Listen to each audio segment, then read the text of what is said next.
നമസ്കാരം, ഞാൻ ഡോക്ടർ തസ്ലീന. നമ്മൾ ഇന്ന് സംസാരിക്കാൻ പോകുന്നത് വാർദ്ധക്യ പ്രശ്നങ്ങളും ഹോമിയോപ്പതിയും എന്നൊരു വിഷയത്തെക്കുറിച്ചാണ്. വാർദ്ധക്യത്തിൽ നിങ്ങളുടെ ശരീരവും രോഗപ്രതിരോധ സംവിധാനങ്ങളും വിവിധ കാരണങ്ങളാൽ നിരവധി മാറ്റങ്ങൾക്ക് വിധേയമാകുന്നു.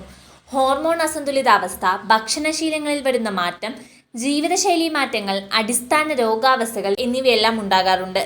പൊതുവെ വാർദ്ധക്യകാലത്ത് കണ്ടുവരുന്ന ആരോഗ്യ പ്രശ്നങ്ങളിൽ ചിലതിനെ കുറിച്ച് നമുക്ക് ചെറുതായി ഇവിടെ ഒന്ന് ഡിസ്കസ് ചെയ്യാം.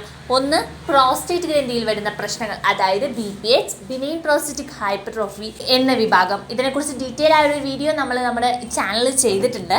പുരുഷ ശരീരത്തിൻ്റെ പ്രത്യുൽപാദന അവയവമാണ് പ്രോസ്റ്റേറ്റ് ഗ്രന്ഥി. ഈ ചെറിയ അവയവം മൂത്രാശയത്തിൻ്റെ അടിഭാഗത്താണ് സ്ഥിതി ചെയ്യുന്നത്. മൂത്രാശയത്തിൽ നിന്ന് മൂത്രം ഒഴുകിപ്പോകുന്നു. പ്രോസ്റ്റേറ്റ് ഗ്രന്ഥി വലുതാകുമ്പോൾ അത് മൂത്രനാളിയിലൂടെയുള്ള മൂത്രപ്രവാഹത്തെ തടസ്സപ്പെടുത്തുന്നു. മൂത്രം സങ്കോചിക്കുമ്പോൾ മൂത്രസഞ്ചി ശക്തമായി ചുരുങ്ങാൻ തുടങ്ങും. അതിനാൽ നിങ്ങൾക്ക് ഇടയ്ക്കിടെ മൂത്രമൊഴിക്കാനുള്ള പ്രേരണ ലഭിക്കും. വികസിച്ച പ്രോസ്റ്റേറ്റിൻ്റെ ലക്ഷണങ്ങൾ ഏതൊക്കെയാണെന്ന് നോക്കാം. മന്ദഗതിയിലോ ദുർബലമായോ മൂത്രപ്രവാഹം, ഇടയ്ക്കിടയ്ക്കുള്ള മൂത്രമൊഴിക്കൽ, പ്രത്യേകിച്ച് രാത്രിയിൽ മൂത്രമൊഴിക്കാനുള്ള ത്വര, അങ്ങനത്തെ ബുദ്ധിമുട്ടുകൾ. ചിലർക്ക് നിന്നാൽ മാത്രം മൂത്രം പാസ് ചെയ്യാൻ പറ്റുക, അങ്ങനെ പല ബുദ്ധിമുട്ടുകളും ഉണ്ട്. ഇതിന് ശാശ്വതവും ഫലപ്രദവുമായ ഹോമിയോപ്പതി മരുന്നുകൾ ലഭ്യമാണ്. ജോയിന്റ് പ്രശ്നം, മസ്കുലോസ്കെലിറ്റൽ അല്ലെങ്കിൽ ഡീജനറേറ്റീവ് ഡിസോർഡേഴ്സ് അസ്ഥി തരുണാസ്ഥി തേയ്മാനത്തിലേക്ക് നയിച്ചേക്കാം. കാലക്രമേണ അത്തരമൊരു അവസ്ഥ സന്ധിവീക്കം അല്ലെങ്കിൽ സന്ധിവാതം, ഓസ്റ്റിയോപോറോസിസ് മുതലായ മറ്റ് ഓർത്തോപെഡിക് തകരാറുകളും വാർദ്ധക്യത്തിൽ കണ്ടുവരാറുണ്ട്. ഇതിനും ശാശ്വതമായ ഹോമിയോപ്പതി മരുന്നുകൾ നമുക്ക് ലഭ്യമാണ്. മൂത്രശങ്ക, മൂത്രത്തിൻ്റെ അനിയന്ത്രിതമായ ചോർച്ചയെ സൂചിപ്പിക്കുന്നു. പുരുഷന്മാരെക്കാൾ സ്ത്രീകളിലാണ് ഈ അവസ്ഥ കൂടുതലായും കാണപ്പെടുന്നത്.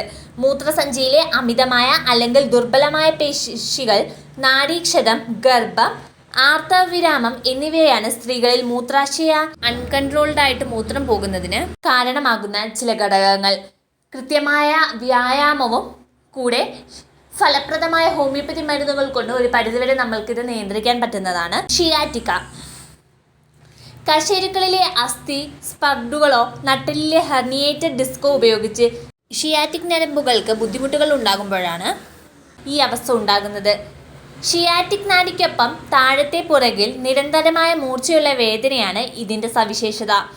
നിങ്ങളുടെ കാലിൻ്റെയോ ഇടുപ്പിൻ്റെയോ ഒരു വശത്ത് ഈ വേദന അനുഭവപ്പെടാം. വാർദ്ധക്യ ബലഹീനതയ്ക്കുള്ള ഹോമിയോപ്പതി മരുന്നുകളും ലഭ്യമാണ്. വാർദ്ധക്യ പ്രശ്നങ്ങൾ, അസ്വാസ്ഥ്യങ്ങൾ എന്നിവ ചികിത്സിക്കുന്നതിനായി ഹോമിയോപ്പതി ഏറ്റവും കൂടുതൽ ഉപയോഗിക്കുന്ന ഇതര ഔഷധമായി കണക്കാക്കപ്പെടുന്നു. ഹോമിയോപ്പതി ചികിത്സ രോഗത്തിൻ്റെ ലക്ഷണങ്ങളെയും തീവ്രതയെയും ആശ്രയിച്ചിരിക്കുന്നു.